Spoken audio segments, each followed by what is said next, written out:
Hello, everyone. Episode 6 of Show Me Your Medals. It's been quite an eventful week. Last, I guess we're not used to a week like this, which we're going to later on. But in summary, Liverpool lost and United won. United won convincingly 2-0, which none of us predicted, right? What did we go for? Even I went for a 1-0 Sunderland win. I went for a draw. Exactly. So it's been a strange week.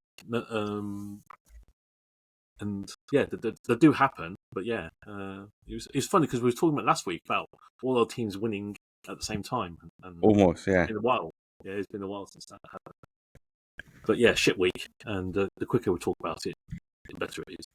Good stuff. Well, look, Man United, we'll start Man United very quickly. Go on. Like, well, it's not Man United, 2-0. First time for a while, right? First time for a while, anyway. Look, 2-0, clean sheet, Mason Mount, Sesko, two goals in 2 games. We've done it. We're only what? We've got Liverpool next. Win that. We're 2 points behind you. Imagine that. Go on. We're up. We're going up, mate. We're getting... So, new keeper started. New keeper started. Made a couple of handy saves. I mean, we made one save. Good dive. But yeah, it was.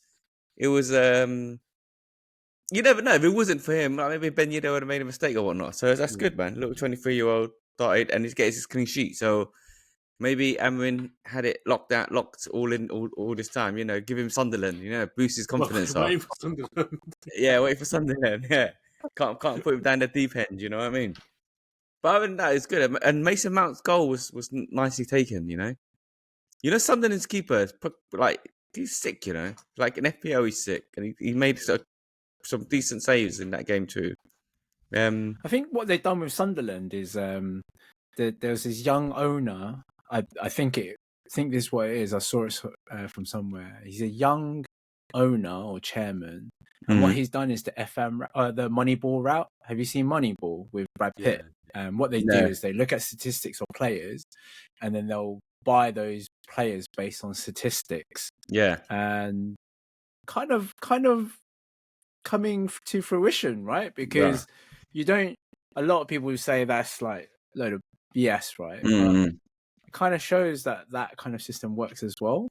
That's the Liverpool owners. Fenway Sports did that. Yeah.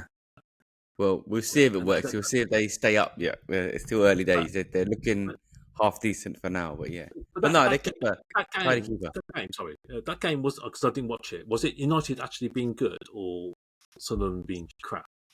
No, we took our goals well. Mason Mount took that nice goal. He controlled it, little quick placement, and then Sesko's goal was they started doing the long throws now. That's the Rory Delap thing is happening.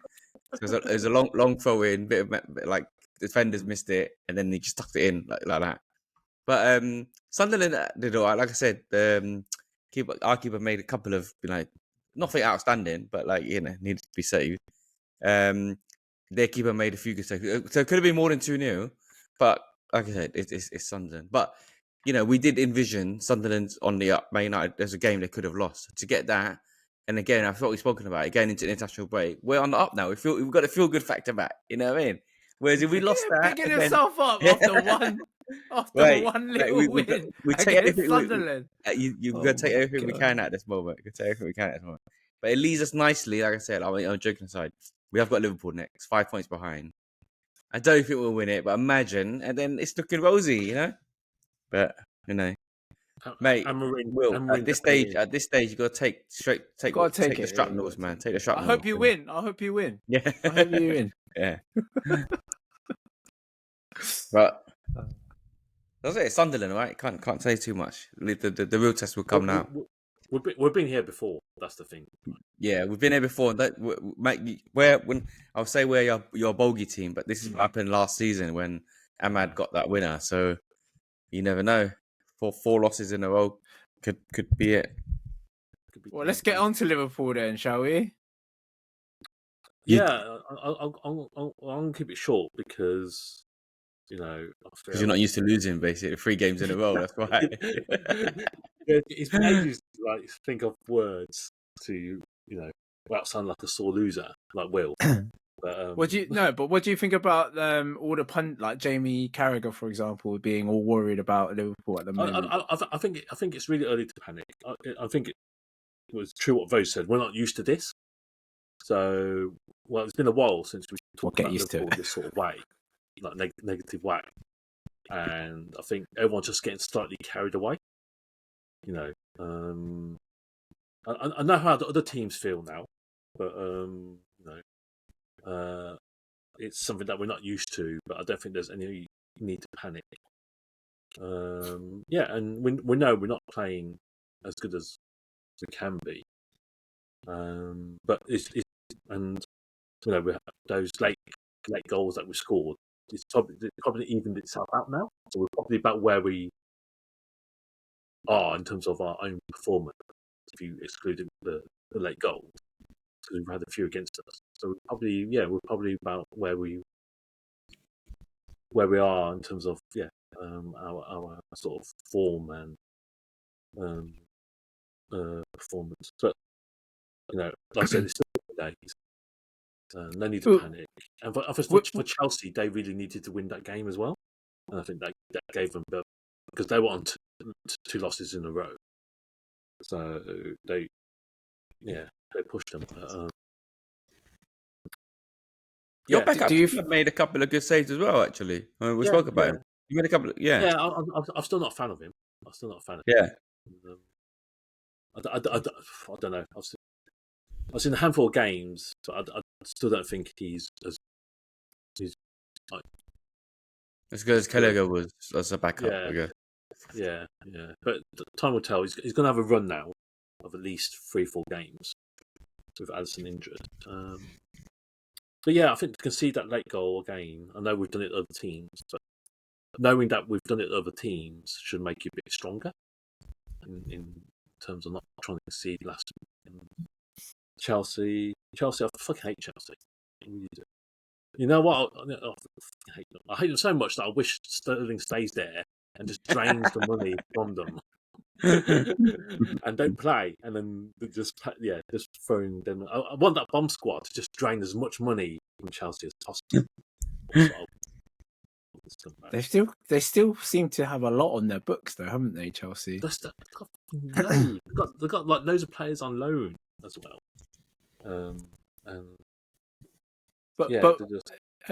Dave, winning aside, like your couple of last minute wins that you had, are you not concerned at all? Just the way that Arne Slot's been setting up the team and I mentioned it last week that he's gone slightly more attacking, and that's because of the players that he brought in. Like Frimpong is awful as a right back defending. He's as good as Trent was, if not worse. But Trent offered something going forward, though, in terms of midfield and attacking area, right? Frimpong has, and he hasn't shown it as much. But when I was watching the pre-season, he was literally hogging that right wing and creating loads of chances for us. So I thought we said pre-season doesn't matter what happens. Yeah, pre-season is different, but obviously that gave a level of expectation, and I think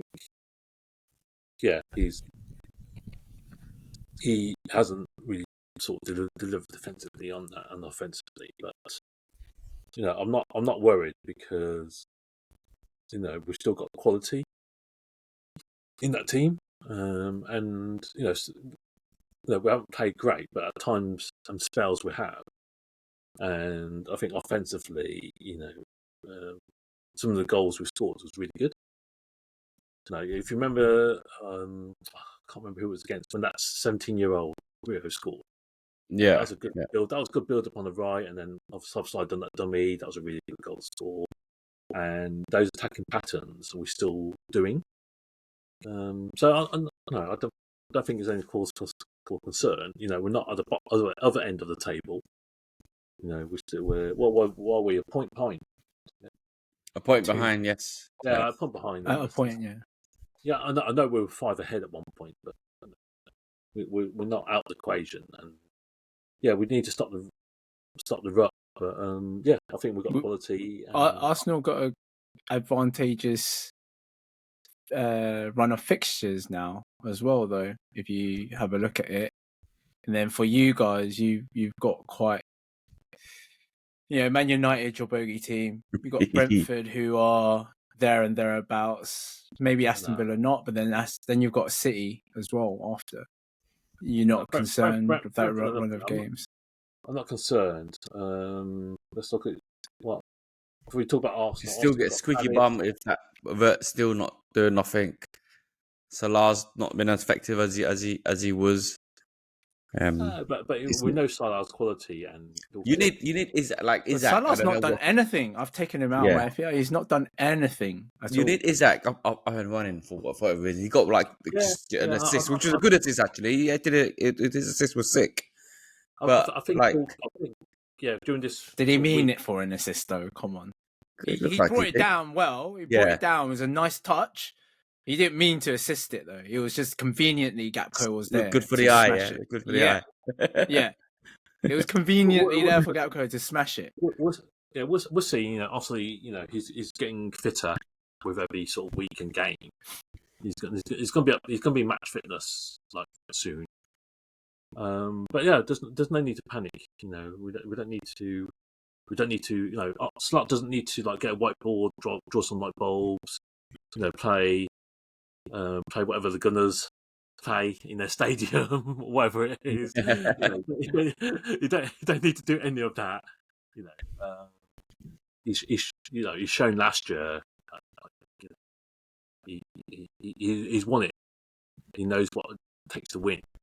So I'm sure he'll make the changes to do that.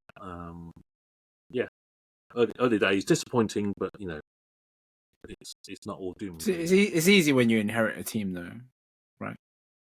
Yeah, but half of this is probably his team. Now. Yeah, but to be honest, that previous team that he inherited kind of disbanded now. I think a big player you're missing is Luis on the left. He was a game changer, and then the players you brought in, like obviously Verts, Isaac, and Ekatike, 500 million there to haven't really done much as we thought he would. Ekatike has done good, obviously. Yeah, Ekatike has done well. Isaac, hopefully will come, and Verts, I still think it will come good. I still think it'll come. Gonna keep waiting, man. I keep waiting, like I have it. So keep saying, I'm telling you. Yeah, different, but big crap week. Another loss, but trust in Slot, trust in his process, and I still think we'll still end up top. Still a 2-horse race now, though, right? For sure. Arsenal up there. Obviously, City are playing better, so actually, it could be 3. Yeah. No, it's between us and City. That's what I meant. Oh, okay. I see. I hope so. Anyway, like I said, my forever wish is Arsenal never winning it. So. You know what? Right, joking aside, and not that I've got a personal agenda about where, but I can't see Arsenal ever winning it. Yeah, they just got like an England factor to them, isn't it? You get what I mean? Something's going to slip up. Something's going to slip up. Yeah, they look amazing at times. They're really good on paper, but they can't get over the line, just like England. I think this year the squad's more complete. I think it's what we were missing last year, and you can see it. Like for us to bring on. Obviously Odegaard injury is quite a big blow for us, but we can bring on the likes of Eze to fill in that space, and he played well. He got the assist for Martinelli on Champions League night, but when you come into it, we're still strength in depth on the bench, and you look at our bench, you're like, oh wow, you're not scared, but it's you feel more confident with the people on your bench.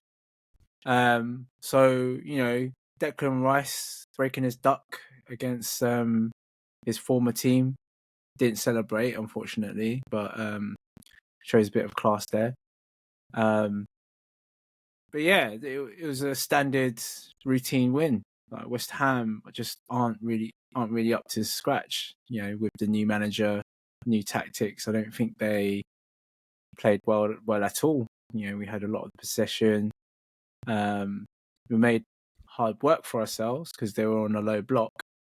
But as I said, Saka came off the bench, changed a bit of the game, the pace of the game, and Saka started, didn't he? scored the. Saka. Yeah, Saka's West Ham. Saka Oh, started. sorry. Saka started, and then I think He wouldn't give who Gokares came that in on pen. the right. Yeah, but To be but honest, should I he thought have- was should he not have- really. Nah, I didn't No. get the talk of Gokares beyond penalties. Saka's the main guy. Why did this dude come in and no. Saka's always taking it, right, and he's got a good record. I didn't get the talk of Gokares being in your pen taker. I mean, it would be nice. It would be nice to have Gokares on the score sheet, but Saka probably Yeah. feels the same way. You know what I mean? He hasn't. He's been in a out injured and coming back into it. Yeah. To be honest, I don't mind who takes it as long as you score it. You've got awarded that pen, which was a pen. The big push inside the box, so you can't argue with that. Okay. But yeah, that's it. That's it for Arsenal. Didn't really have to. So I was go just through looking at too much. previous where you were this time last season, the sort of previous years, and you got 16 points now. Last season you had 17 at this stage, and season before that you had 17 again. So, On track. It's been unpardoned. yeah, We're on track. Like the previous 2 seasons, we've come second. Lost out on. I don't want to say luck, but there were a lot of referee decisions during the season that affected us massively. And I don't care what anyone says. That's the hard truth. Facts. If they didn't happen, we would have won the league. Okay. So on that theory, then, if there's such a agenda against Arsenal, you're never going to win it. Hope so. If you believe that agenda against Arsenal to stop them winning the league, We'll just have to disprove it. Yeah, we'll just have to disprove it by playing even better than we have been. And that's the football we've been playing. We've kept clean sheets all throughout, or minimum. We've got one of the best defensive records in the league. But now we have all the other pieces in place. So Do you think Gokares should be scoring more goals? He's only on 3. I feel like he should be, but the good thing that I see from him is doing the actual work of a centre forward, getting into those spaces, and you can see the strength that he has, just muscling out all those defenders. It's crazy, his strength. He doesn't look fast, but once he picks up he's not got good acceleration. That's what it is. His acceleration doesn't look great, but his pace is lightning, and he can get with the strength as well. Call me old-fashioned. I thought centre forward was meant to score. Yeah. If they don't score, they better do something else. So what's Isak done then? So what's Isak done? 150 million. What's he done? 60 minutes. 60 Your centre forward Isak. What's he done so far? It's fine. You know what? We should. What's he done so far? I don't know. You're talking to me about centre forwards scoring goals. What's Isak done? 150 million. That's fine because I'm not a big fan of him anyway. So Okay. I was going to say we should have a little wager, but I'm severely handicapped. But it should be whoever's the most goals out of Isak, Gokares, and Sesko. The two losers treat the winner. Let's go. I'm setting myself up for failure here. I have every faith in Gokares. Say that I again. don't think he's handicapped. Which you mean? I'm handicapped for being United, bruv. But at the moment, what is it? Is Gokares on 3, Sesko's on 2, and Isak's just But oh no, back Gokares. We would have expected him to score loads more goals. Like what? We played 7 games. He scored 2 against Leeds, and then 1 was early on, and that's it. So it kind of show like when he's in Sporting, like just stat padding. Do you get when you come to the Prem to a ball game? Yeah, no, yeah. Because he was doing a goal a game. Yeah, He should be like on 7 at least. But just a different league. We'll see how it goes. At the moment, to be honest, again, Arsenal's you're top of the league. You don't need him. You know what I mean to score as long as you're winning. some way, somehow. He's doing his part for the team. I don't think Arteta is really utilising him the way that he was utilised in Sporting. He's more disrupting his space, and that he's probably doing what Kai Havertz's been doing in terms of his role. But we've got Gyökeres, he's more inclined to take that shot. Sometimes, you see, the wingers coming in. I think Martinelli was on the right at one point.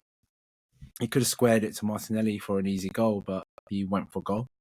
But that's what you want in your goal scorer, to try and attempt to score. Okay, good. All right. Yeah, let's update the bet like every month or something like that. So, Wait, are we making a bet? No, you're in a good position. You got 2 already. I told you, I'm Man United. Like, fucking hell, man. All right, let's make the bet, okay? 2 losers is treating the winner to dim sum or whatever meal, okay? Yeah. All right. Fucking hell. Thanks for dim sum, guys. Yeah. He's confident. Isak's not done anything yet.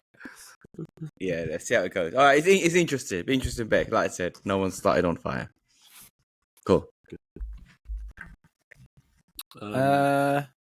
Predictions. Do you know what? I forgot to write down what the predictions were. You need to get on it, man. What do you say? All I know. Last week's scores: 2-0 West Ham, 2-0 Sunderland, and 2-1 Chelsea. I don't think we got results right, but there wasn't exact scores. Obviously, we didn't think United were going to do much. What was our Chelsea prediction? Did anyone go for Chelsea? I went for a draw. I went for a 2-1. I went for a 2-1 Chelsea. Okay, there you go then. And someone went 2-1 Liverpool, and then that must be Dave. I think Dave went like 5-0 Chelsea or Liverpool or something like that. Yeah. Okay, something stupid, something ridiculous like that. Yeah. Okay. So we got that one result right, but everyone else, I said 3-0 for West Ham. You said 1-0 or something. Someone said the draw. Dave said 0-0, I think. Yeah, I said 0-0 because I thought Nuno was the real deal, but it's not. Yeah, not going to happen. And then I think Bo went draw as well. Yeah, okay. You watch, I think West Ham would do well. Nuno, like they looked a bit better, like 2-0 and then like last minute, like late minute penalty. That's respectable. Potter would have got smashed. So yeah, still hanging on West Ham. You guys see Ange. Ange is a goner, mate. Ange is gonna go. Supposedly they actually come out and give a vote of confidence, so they're gonna give him a little bit longer. But that guy, 6 games, nothing. 4 losses, 2 draws. They got Chelsea next as well. He's in big trouble, man. Really? Because basically the thing is like the Forest that's coming up now, you can't expect any wins. Like, where's the win coming from? You're looking at it, you think shit. It's like the complexion's completely changed. It's laughable, man. What the next fish? Chelsea, who else? Chelsea, they've got Bournemouth, who are on fire at the moment. And then they have United. Exactly. So look, that's the game they'll win. Yeah, hopefully not. I think technically that should be 3 losses out of 3, no? Yeah. It's seriously. On paper, it's 3 losses. If he's not sacked before the United game, and they beat them, then definitely he'd be sacked. Yeah, we'll see. No, and then it gets a bit of respite. You've missed that. He plays Leeds after United, and then it's Liverpool. So he's got like some tough, like the guys are gone. But the thing is, we're looking and I think, lost. But the last season's Forest, they're giving everyone a game. Do you know what I mean? So, but now we're like, nah, they're done then. Well, they've lost their counter-attacking ability of Alanga. I think that's been a huge problem. Like, Wood's been getting all those goals because of those fast breaks and being able to, get into the box with the ball held out on the wing. But it's difficult for Forest. I can't see them winning any more games. Defensively, they were solid. Like, I haven't lost any defensive players. Yeah, but they're just probably pinging it forward, kind of thing. Right? Nothing happening. Happening. They were pinging it forward before, and then you had Alanga as the outlet ball, but they don't have that anymore. So they're probably goners, man. That's it. And, It's a huge and mess. Ange will be. Only the chairman to blame, though. Yeah. It's not Ange. If you were a sane chairman, you'd have sorted it out with Nuno and carried on. Don't know what happened behind the scenes. I don't know what happened between them anyway. So, No, the big thing was they had a big falling out on the pitch because I think the owner was expecting a Champions League spot, right? And in the tail end of the game, their form dropped and they was dropping down the league. And then he came on and made a big thing. You can't expect that from Forest, man. But I think, and then they had a big argument on the pitch. Nuno played it back down last season, but then trouble brewed, and then three games in. Then he came in. Then Nuno did that big press conference and said, "Yeah, relationship's not the same." Then the manager got rid of him straight after that. I said, like, don't air our laundry out like that. But Nuno's got a bit of a reputation that he doesn't get on with owners. Is it? Is that it? Yeah. Yeah, I guess so. Yeah. He didn't last long. Spurs didn't last long, and then he left his Saudi job quite quickly. But yeah, we'll see. But yeah, that's the thing, right? But it happened to West Ham, like because they finished like top half, and then they thought they were entitled to finish there again. Or yeah. That's what happens. And then again, it's the same with Forest. They have a sense of entitlement after one really good Exactly. season. They're probably playing. They're back to the Forest that we know, kind of thing. Other than that one-off good season. But yeah. Yeah, they've got to realise they're punching well above their weight, and it's an achievement even to get there. Like you look at Bournemouth, right? That mentality is completely different as well. And they got rid of a lot of players, but they've still got a good manager and a sort of good structure, and they're not. They're not. They don't feel like have that entitled mentality. So yeah, it's yeah. Watching Semenyo, he's different level though. That's their key player at the moment. Semenyo's just making things work. Yeah. All right, predictions. There's no football. No football, but it's for the next week, isn't it? All right. I don't think we're going to go on next week. Yeah, okay, come on. We haven't. Fulham Arsenal. 5:30 kickoff on Saturday. Arsenal away.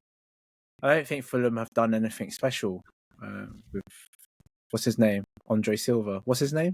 Manager? Marco Silva, yeah. Marco Silva. They've not done anything special. We've always been having good results with Fulham, so I would say 2-0 Arsenal. Dave? Yeah, I don't think Fulham was as strong as last season, but they did start off slow. But I think the Arsenal train is just going to keep going. I don't think they'll score. Probably 1-0 to the Arsenal. 1-0 to the Arsenal. Yeah. I did like the 2-0 too, but just a bit different. 3-1 and still 2-goal win. 3-1. And then we've got the juicy Liverpool versus United. I need to get my double spicy noodles ready. Yeah, you do. You just got to get ready for next week. Yeah. Not next week, couple of weeks time, right? Yeah. Dave, what do you think? You have been a very good team. We have. Every time we laugh about us, when it comes to Liverpool. I'm still going to back a spanking because you're just United. Yeah. Like you like West Ham to us. I think we are leaky though, but I'm going to go 4-1. 4-1. That takes a piss. Do you know what? Honestly, if we lost to Sunderland, I would have probably agreed with you, like 3-0 or something like that. But just because we've got a win and now it feels, got a new keeper, the spirits is chest, up. Chest, innit? Say with chest. Yeah, got a bit of chest now. I think there'll be like a 2-2 draw in there. 2-2. Yeah. And Liverpool ain't been going great, so we'll pile in the misery. 2-2 draw. There you go. Yeah, I honestly don't feel like Liverpool have been up to scratch, although the international break has to help them in some ways. I'm inclined to say, I'd say 2-2 draw as well. Let's I do can it. see that happening. Okay. Bruno is going to do something in that game, 100%. I reckon Liverpool will be on the back foot as well. From that, they'll get sucker punched, but 2-2 in the end. All right. Okay. Right. Fantasy football. I don't know, man. I had an okay week. This week's been pretty shit. It's been a shit week basically because there wasn't that many scorers except for everyone's got Semenyo, right? Everyone's got Semenya, but I did give you a little tippy with Saka coming on there. But then he's scored the same amount of points as Haaland, so probably everyone had the same amount of points anyway. I went for a sneaky. I captained Trippier, who got me a clean sheet, but that was it. I wanted a bit more, but risk it for the biscuit, right? Yeah. There wasn't any sort of standout sort of points. Everyone was average, right? Points, yeah. Yeah, everyone basically either got about the 50, which is without Semenyo, or about 70 with Semenyo. That was about it, and all the big hitters missed out. Big shout out to Ting. Yeah, Ting, captain, good captain. But then, like I said, even after that big captain points.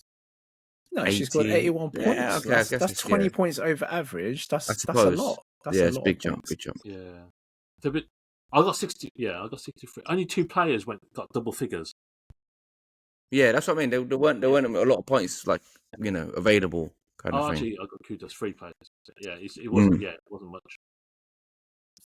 You basically Kudos is. I've been surprised with Kudos. Kudos has been playing all right for Spurs. You know what? Because he went to West Ham and he got ruined. But before West Ham, he Ajax. He came up. Good rep from Ajax. So maybe, he's got a year experience now. So and maybe Thomas Frank using him in a better way too. I bought in Simmons as opposed to getting Kudos, and Simmons ain't done anything for me. So I should have. Yeah, I don't think. I forgot that transfer. Yeah, they bought him after Musa and Eze. Remember?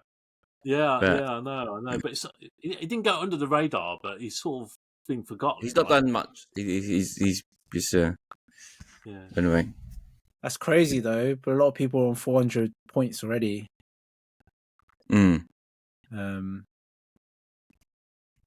Long's going to fluctuate for it. Long top, who's ex-champion. Remember, Long is ex-champion as well. Dave, how'd you get up there? What do you mean? You weren't there before, were you?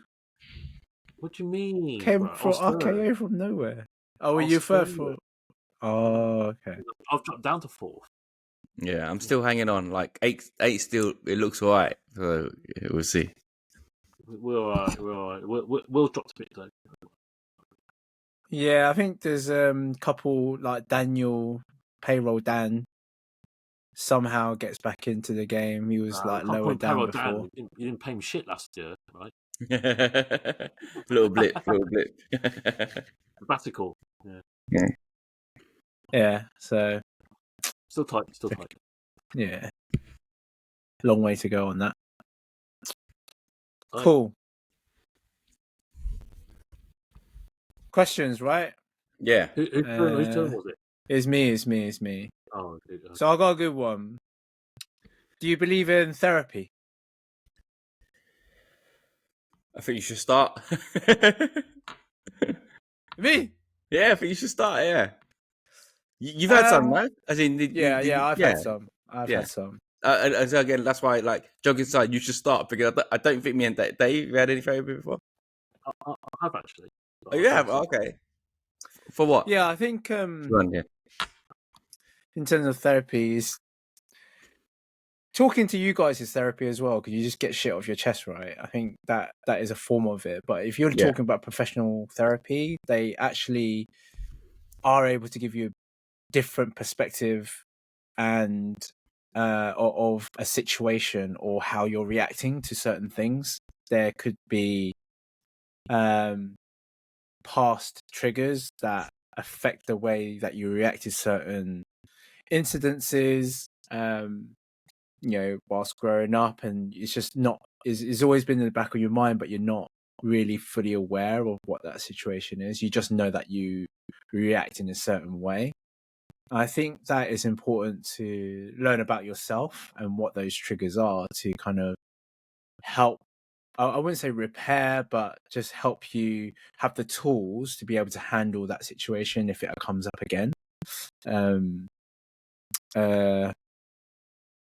But they say, it's natural to feel a certain way. There's no right or wrong to it.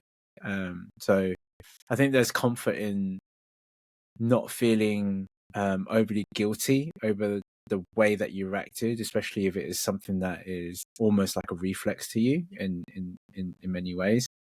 But there's all kinds of different therapies, right? You've got couples therapy, whether it's divorce or just trying to work things out. It gives you better insight of how really to manage certain situations. It's more of a tool than it is making you feel better. You just enable yourself to feel better, I feel. That's my experience of it. It's helped me really kind of ground myself and not feel like I'm lost or just in an abyss of thoughts and negativity. But the therapy you went, what was it? Just you and a therapist? So just me and a therapist. That was to kind of look at the time I was told that I have anger issues. But later in therapy, it wasn't really a diagnosis, but it was more an analysis of being triggered in a certain way. So it wasn't just me reacting because I'm just angry. I'm not an angry person. It was just being triggered into going into that state of anger. That's what it was, more so than I just get angry at everything. But then, so would you have got a lot out of that therapy session, you think? Oh yeah, 100%. Like more so you could get out from if you opened up to a friend or whatnot, like as a professional helper. I think there's a difference. Yeah, there's a difference. There's more education around it. There's more studies and them being able to articulate those studies to you. Of course. I think that is different from speaking. I think speaking to someone helps, but without the methodology behind certain techniques that you can learn as tools. I think there's a difference there where, of course, like I said, that's their trade, right? They're professional. That's what they've learned to do. I mean, for me, like I said, I've never had it, so I wouldn't know. Like it's like do I believe in hypnosis? No. But if it happens to me, I'm one of those where it has happened to me for me to believe in it. So a bit like the therapy one, I'll be like, oh, do I believe in it? If you tell me now, like, not really. Do you get what I mean? But then, and the reason why I feel I won't believe in it, because I think sometimes they go too deep. Like what you said, for a therapist, they're going to put a reason behind everything. Like you're this way because of this when you was younger. You're this, you're reacting like that because this and this happened in your life, as opposed to sometimes we just react like that. Do you get what I mean? They're going to say, oh, when I was 5, my I was left at home to cook noodles on my own, and so that's why now I'm a bit, I act this way, that kind of thing, right? Whereas I'm like, no, not really. But what I'm saying, they're probably right. Like I might be one of those who's just like dismissive, whereas deep down they are probably right. Maybe certain things, in being young has triggered them or not. So that's me in the point blank ones. Like, do I believe in therapy? No, but like I said, it's because I haven't had it yet. But also at a different token, is that when I'm having like relationship issues, which is everyone does, I do, and it'll get to the point where it's a big issue. Maybe therapy will help. It has to work because that's what they're there for. You get what I mean?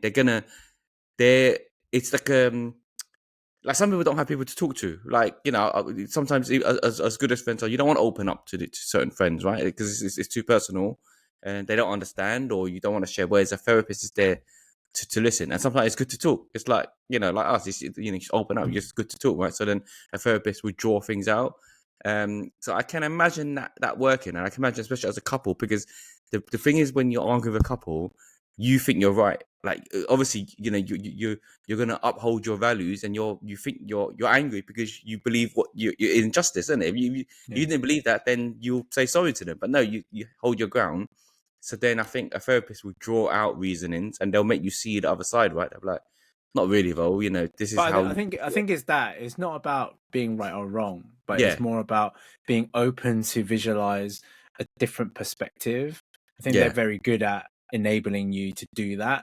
Whereas when you're in the moment and having your argument, of course you're going to be stubborn. You're going to stand your ground because that's what you believe, right? Mm-mm. And then if there's someone else trying to dissect it in a different way so that they obviously try to get to know you and help you understand in your way of thinking, then I think that is useful in that sense in terms of tools.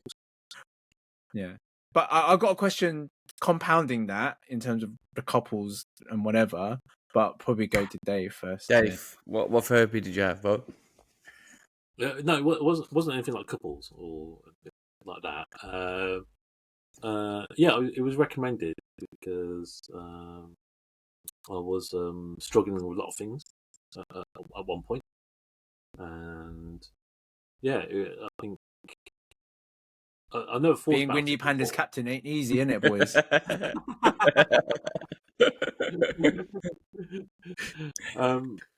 Funny enough, it was around that time. There you go. See?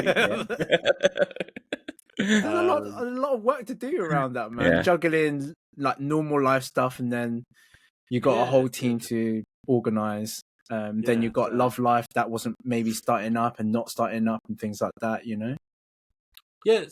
So I was dismissive of it first, but it was recommended. So you know what, I just thought I'd give it a shot.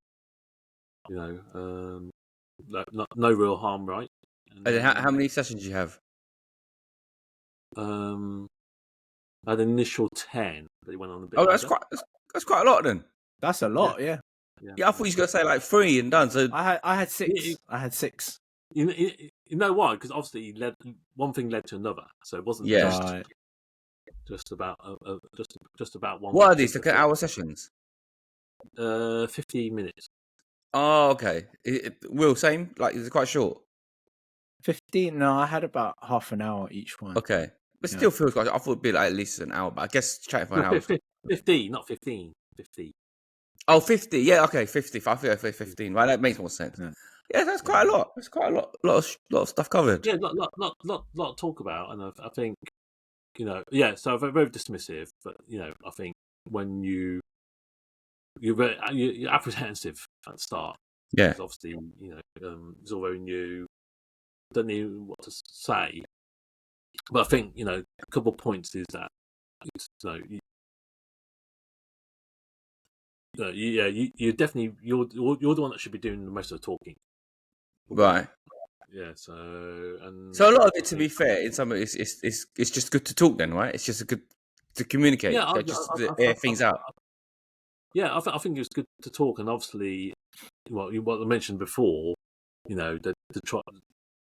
she had a deep delve into sort of my childhood and all that stuff. And you think that helped? That did help understand things more. Yeah, because I think, like Will said, it gives them the perspective. When, like, obviously these are trained professionals, so they know how to sort of extract information from you or try to get you to talk about that information. And that's probably one of the reasons why I carried on a bit longer. Okay. Was like get a lot off my chest and talk a lot about things. And I think the main thing I learned from that was that I wasn't focusing on myself. And she was, she tried to see, tried to get me to see that I needed to look after myself better.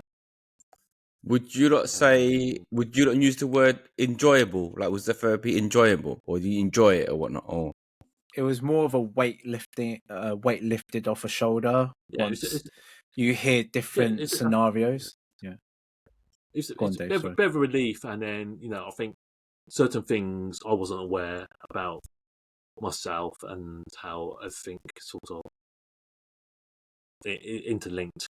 So it opened my eyes to that, and I don't think it was definitely wasn't wasted.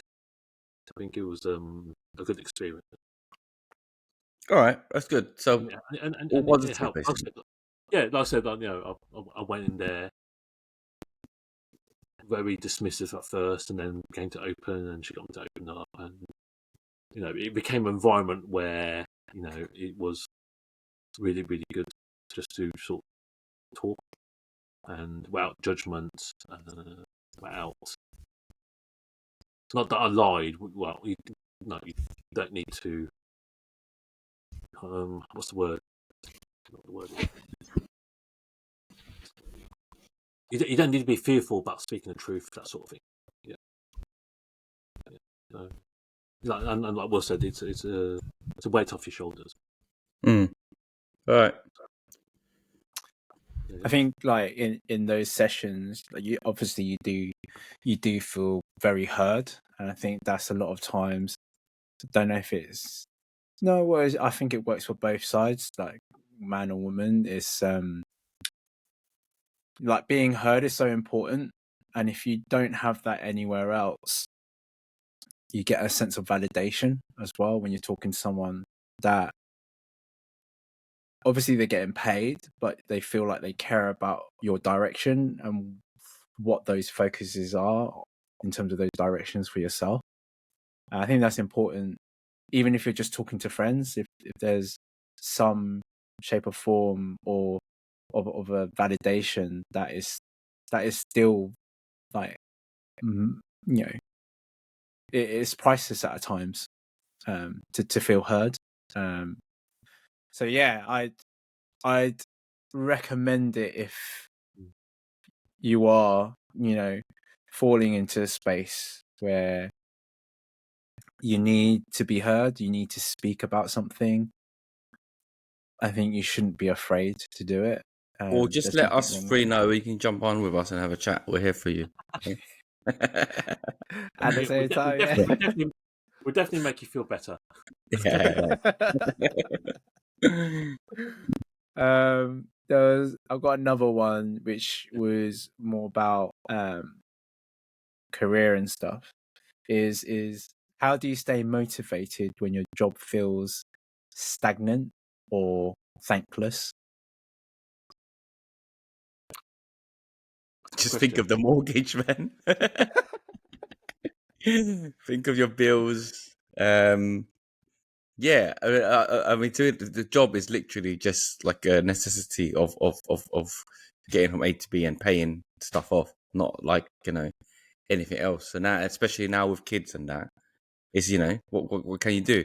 You hate you're slogging away, you're commuting to work, they're not enjoying it, but in the day, it's what needs be, right? And that's the be all of end of all at the moment, kind of thing. But yeah. Dave just recently started a new job, no, Dave? Yeah. Yeah.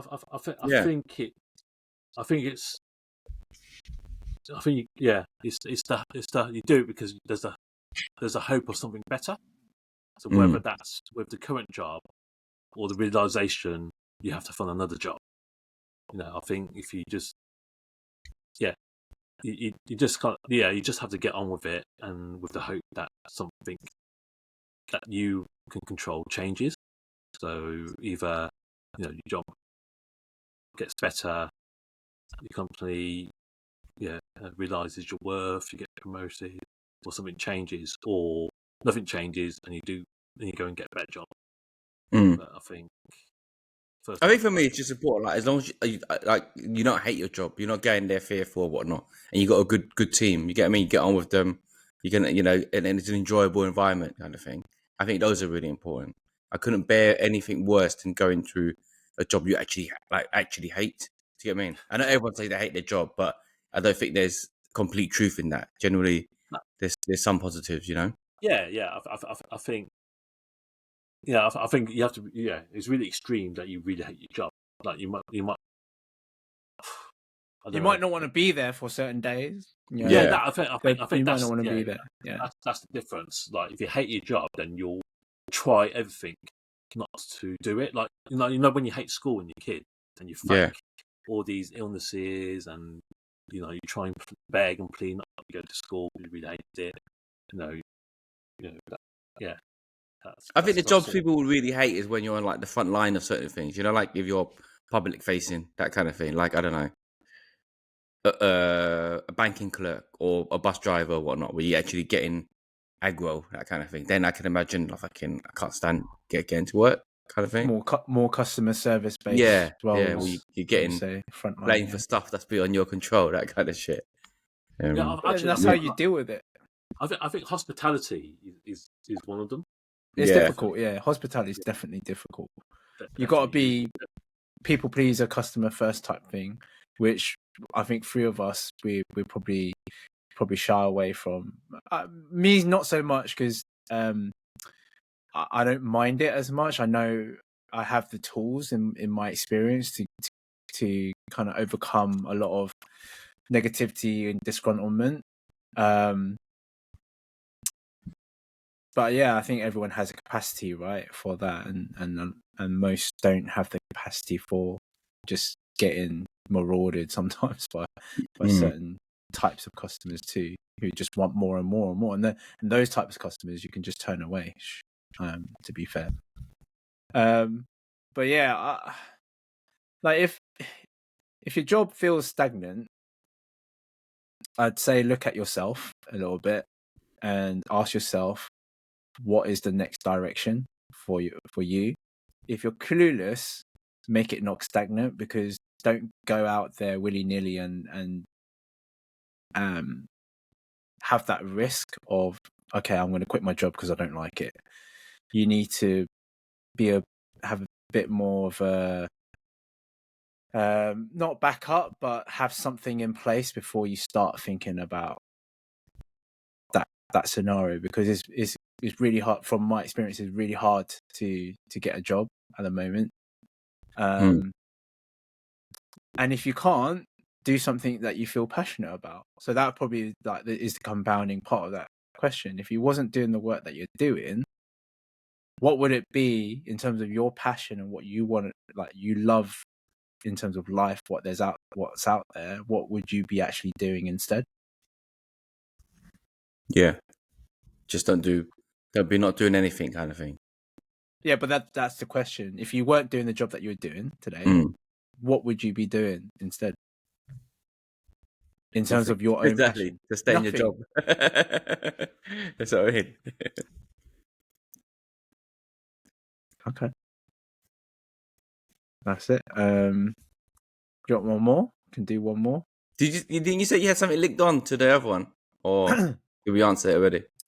That was the linked on that in terms of if you weren't doing what you were doing today, or was it to the mental health thing? You said about a couples thing. Couples. I should have written it down, shouldn't I? Okay. Forgot You know now. what I'm talking about? You said there was you said about therapy. Yeah, I know what you're talking about. There Relationship was a therapy. You said you had compound. another one. Okay, but that's fine. Yeah. You had another one we can do up to 6 minutes. Or if you haven't, we can do. How do you know when it's time to move on from something or someone? It's similar to the job thing, but when you no longer enjoy it, and that goes for a relationship too. When it's run its course, you're not enjoying it. If we go for the relationship one, you How do know. you define that though? You- Let's just say, for example, you got your two kids, Yeah, right? And Jan's doing your head in. yeah. What are you gonna do? Which we're going through right now. You mean? Is it live scenario? Wait. Did we Yeah. Is this bring it up? hypothetical? Is this hypothetical or real life? Right now? Hypothetically Asking speaking, for yeah. a friend version, yeah. Yeah. Asking for a friend version. Yeah, go on. Keep asking then. So what? I got two kids doing my nuts in. You got two kids. Your wife's doing your nut in. Yeah. You're up to your head with your work stuff. There's demands going left, right, and center. You're trying to keep everything in together as well, but just feel trapped in that sense, and you feel like nothing's working right now to please this person. Then I feel go back to the first question and seek therapy. Okay, yeah. Seek therapy. No, but okay, no. I think there are, divorce rates on the rise. Like not on the rise, but I think for it's like actually fucking will 42% of relationships end in divorce, and I think that's quite high. And the scenario you just said, where everything's run its course, is not happening. Unfortunately, things have to come to a head. Like if you're unhappy with things, and you have a way out. By the way, you can't just leave and where you're going to end up, that kind of thing. So sometimes you have to stay for necessity, right? You know nowhere else to go or whatnot. But things ain't always rosy. Do you get what I mean? I mean, you can work through it. Things can be worked through, but you need both parties there, willing, and there is light at the end of the tunnel. Do you get what I mean? Like there's going to be a positive outcome. But that's important. That's important. What you said. Both parties have to be willing to lay down the swords and shields and actually work towards something. Like if that's not there and there's just so much resistance or blame, then unfortunately it has to go it has to go to that direction of separation and or whatever it is that you want to do. I think if both of you are feeling shit every day, every moment, every hour, and there's no light at the end of the tunnel. There's no days where there's no days or any sort of moments where you two enjoy each other. That's it, right? If basically if your day is shit from morning to night, and her day is shit morning to night, and you're not making each other happy, you're not going to fix it. Then that's not willing to fix it. If you're both not willing to fix it. Yeah, that's amazing. That is probably the clear telltale sign of it's over, dog. Yeah. And even though as much as you want to stay for necessity reasons, that's actually more harm than good. Right? Yeah, you'll find you'll find ways around it, as in what needs to be. You'll do. Yeah, that's what I mean. If it comes to that point where you can't find a way around it, you've tried everything, and you still hate each other's guts, then that's going to be. I think Will, you started the question with 2 kids and and you got working as well. I think the biggest thing, like if I'm thinking hypothetically again, and it goes to shit. What are you looking around for? And it don't last.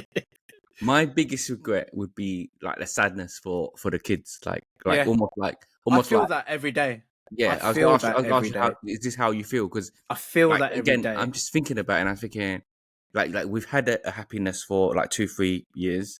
Harvey's 4, by the way, so you do the maths. We had happiness 2-3 years, and then it doesn't work out. I already can envision it. My biggest regret would be like, shit, I'm sorry, son. I'm sorry for you that we couldn't keep it together.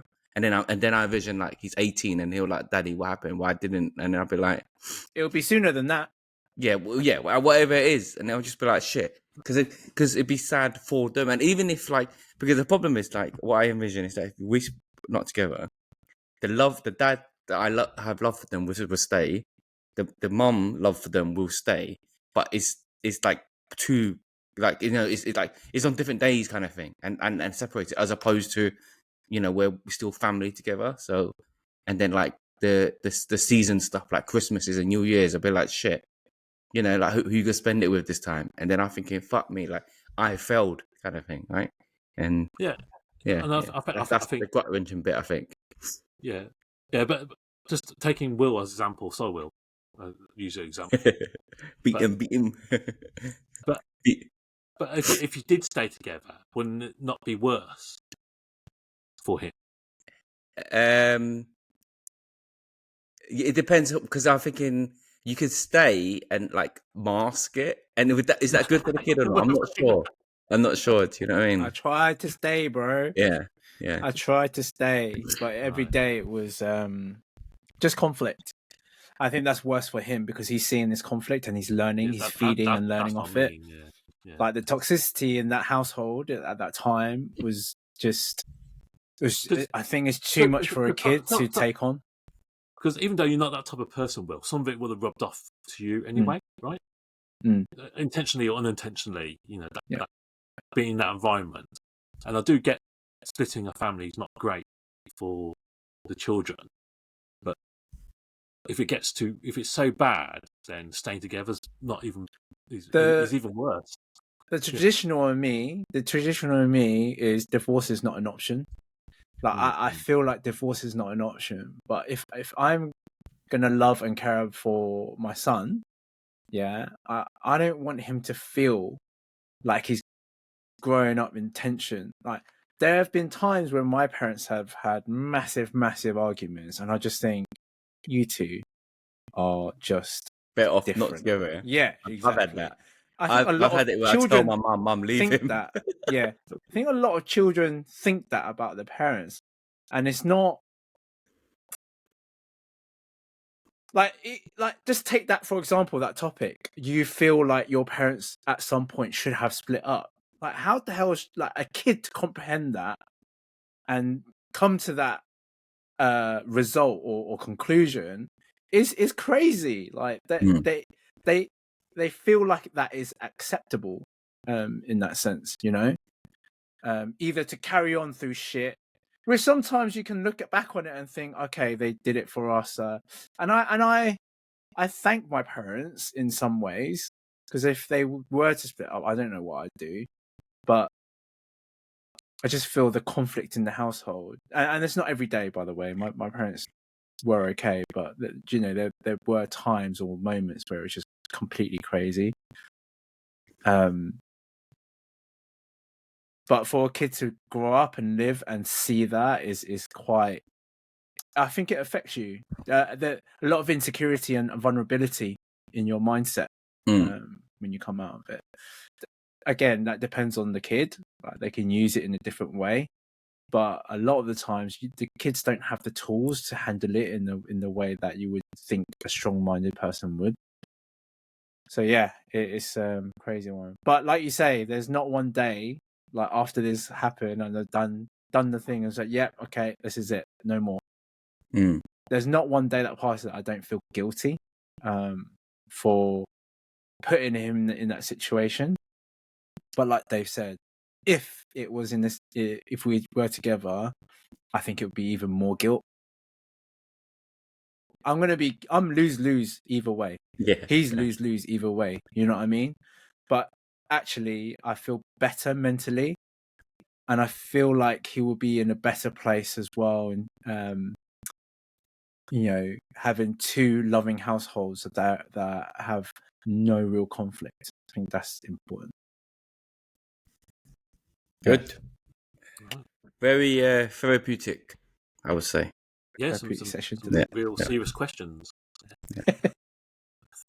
All right. Whose turn is it next week then? It's Vo, yeah? It's actually mine. Going back to Vo. All right. Okay, cool. Well, no footy next week, so no footy next week. Yeah. So the week after. Cool.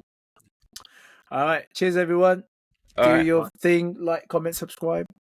See you guys. See ya. Bye.